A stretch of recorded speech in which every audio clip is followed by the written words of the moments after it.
Quer fazer um exercício funcional em casa, com qualidade, fazendo tudo certinho, para obter ao mesmo tempo resultado e se livrar das possíveis lesões? Então acompanha comigo nesse vídeo aqui.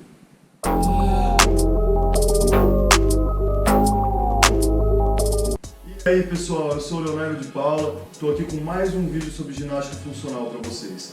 No meu outro vídeo sobre esse assunto, você pode conferir no card, ou aqui, eu tive uma visão mais técnica, né? Passei para vocês uma visão mais técnica do que é realmente exercício funcional, para que ele serve, né? Para treinar as capacidades físicas. Então se você ainda não assistiu, assiste ele, depois volta aqui para assistir esse como complemento, tá? Importante, fica no vídeo até o final para entender certinho o que cada exercício proporciona, tá? Vou falar lá no final. Hoje eu utilizei como modelo uma aluna minha de personal, a Vivi. A Vivi é uma aluna muito dedicada, está comigo há muitos anos e ela se propôs a ser a minha cobaia, né? A gente está passando por uma quarentena, na casa dela tem uma academia, mas lembrando que os exercícios funcionais eles podem ser feitos em qualquer lugar, tá? E o uso de equipamento não é uma restrição, tá? O exercício funcional ele pode ter sim o uso de equipamentos ou de equipamentos adaptados. Então vão haver exercícios ali com o uso de um ou outro equipamento, mas que facilmente pode ser adaptado na casa de cada um de vocês.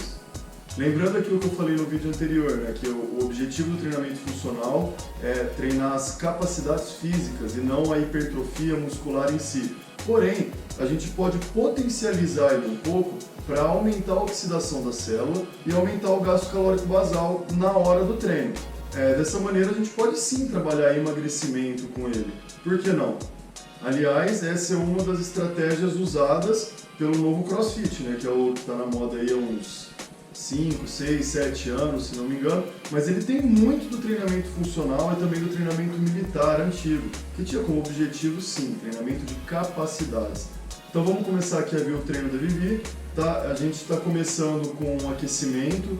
O aquecimento em si, eu gosto de fazer um pouquinho na esteira ou um saltando corda. Na verdade é o que você tiver de opção para fazer. No caso aqui a gente tem a esteira e como eu já vou fazer entre todas as séries do circuito funcional um intervalo com tiros na esteira, lembra que eu falei lá em emagrecimento, tem outro card aqui em algum lugar, que o treinamento de tiros a gente acaba trabalhando a função anaeróbia, que tem mais oxidação de célula, consequentemente mais gasto calórico do que um treino linear, tá? Então eu gosto de utilizar os tiros anaeróbios no intervalo das séries de circuito funcional.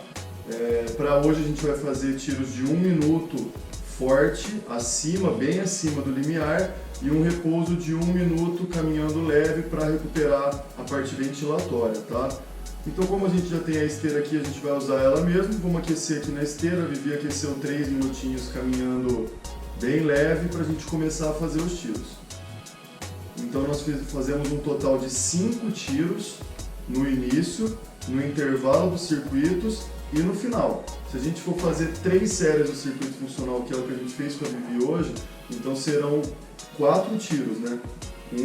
2 nos intervalos das séries e mais um no final. 4 tiros vai dar um total aí correndo de 5 minutos em cada tiro, são 20 minutos de exercício anaeróbio no meio do treinamento funcional. Então, olha a potencializada que a gente deu nesse treino para aumentar o gasto calórico. O nosso circuito funcional vai começar aqui, tá? A gente vai fazer um agachamento no banco, isso pode ser feito numa cadeira, em casa, normal. O agachamento no banco, ele consiste em você realmente sentar no banco e se levantar sem a ajuda das mãos, tá? Cada exercício que eu vou passando, eu vou falando qual a função que isso teria no nosso dia a dia e que capacidade que isso está treinando, tá? Esse agachamento vai treinar a força dos quadríceps, dos membros inferiores, e no dia a dia, isso aí ao decorrer da vida, é justamente para isso que a gente está vendo. É sentar numa cadeira, levantar, de repente levantar da cama, sem ter que fazer um esforço sobrenatural para isso. A gente acha que não, mas ao passar do tempo, quando a gente não cuida da musculatura, a gente tende a perder muita força e isso pode sim se tornar um problema quando a gente for mais velho, tá? Então, esses são os objetivos do agachamento no banco.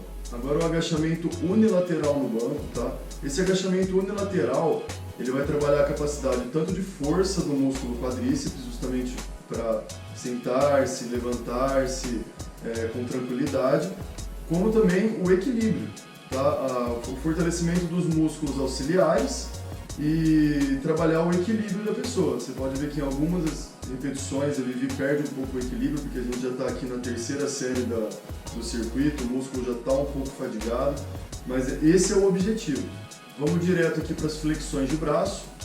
Tá? As flexões de braço têm como objetivo a força, ganho de força de ombros, peitorais e tríceps, que são dos membros superiores, justamente com um objetivo parecido com o do agachamento. Se levantar do chão de repente ou de uma cama, sem ter que passar um sacrifício muito grande para isso, tá? Você tem que ter a capacidade de levantar o peso do seu próprio corpo com os seus braços.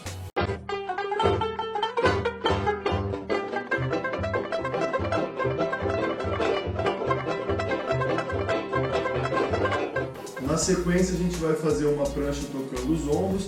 Aqui é onde eu inicio o trabalho de fortalecimento do core e também um trabalho isométrico de ombro. Tá? O fortalecimento do core é importante porque o core, como eu disse no vídeo anterior, ele é a base para todos os exercícios funcionais, abdômen, oblíquos, lombar. Então a gente tem que fazer sim sempre um fortalecimento desses músculos para que o nosso treinamento funcional seja totalmente eficaz. Então a gente já sai desse exercício aqui tocando os ombros e vamos direto para a prancha, tá? Uma isometria de core. Agora a gente levanta, vamos lá, a corda naval. Bom, esse movimento da corda naval, ele serve para o ganho de resistência muscular nos membros superiores. Tá? Ele pode ser feito sim com outro material, não necessariamente uma corda naval, mas aí vai da criatividade de cada um ou do seu personal trainer. A resistência de membro superior, ela é importante para situações de emergência também do dia a dia. Eu vou dar um exemplo, pode parecer banal, mas é um exemplo. Você está na praia, bate uma correnteza, te leva para longe. Você precisa da resistência de membros superiores, de ombros e braços, para de repente nadar até a praia novamente, mesmo contra a maré. Você não sabe se você vai precisar nadar por 1 minuto, por 30 segundos ou por 5 minutos. Então é importante a gente trabalhar essa resistência de ombros. E o último exercício da série é a elevação frontal com um dos braços, lateral com o outro, em isometria também. Também para situações do dia a dia. Muitas vezes a gente se encontra em perigo ou em ações que utilizamos a força dinâmica, como nadar contra uma correnteza, e muitas vezes que a gente precisa da força isométrica. Um exemplo fácil, carregar compras no supermercado. A gente precisa de força isométrica de ombros, bíceps, flexor de dedos, e até utilizando o exemplo anterior de nadar no mar, que a gente precisa da força dinâmica. Você imagina que você está indo no mar para salvar uma criança que você está vendo se afogar. Então, ao mesmo tempo que você precisa ter a resistência dinâmica de um dos braços para nadar, você precisa ter uma resistência isométrica para segurar essa criança o tempo todo fora do nível da água. Tá? Outro exemplo do dia a dia, mamães, segurar o bebê no colo, fazer o bebê dormir, uma força isométrica que a gente utiliza durante um determinado tempo que a gente não pode contar. Pode ser que o bebê durma em 1 minuto, pode ser que dormir em 10, como eu adorava fazer. Mas a gente está condicionando o nosso corpo para essas capacidades. Então é isso, pessoal. Fica aqui o vídeo de hoje. Vocês perceberam que não tem segredo no exercício funcional. Aquele exemplo que eu dei no outro vídeo, plantar bananeira com uma mão só, pulando corda, é exatamente isso. Para que você vai usar isso no seu dia a dia? Né? Essa capacidade física vai ser utilizada para quê? Então o exercício funcional, ele tem que ter um porquê e um para quê. E eu estava aqui fazendo a edição do vídeo, pessoal, e percebi que esqueci de gravar a finalização. Então, obrigado a todo mundo que assistiu, que acompanha o canal. Quem não acompanha ainda, quem não está inscrito, se inscreve, ativa o sininho aí, que eu vou postar muito mais coisa interessante sobre essa área de educação física, esporte e saúde. Beleza? Um abraço!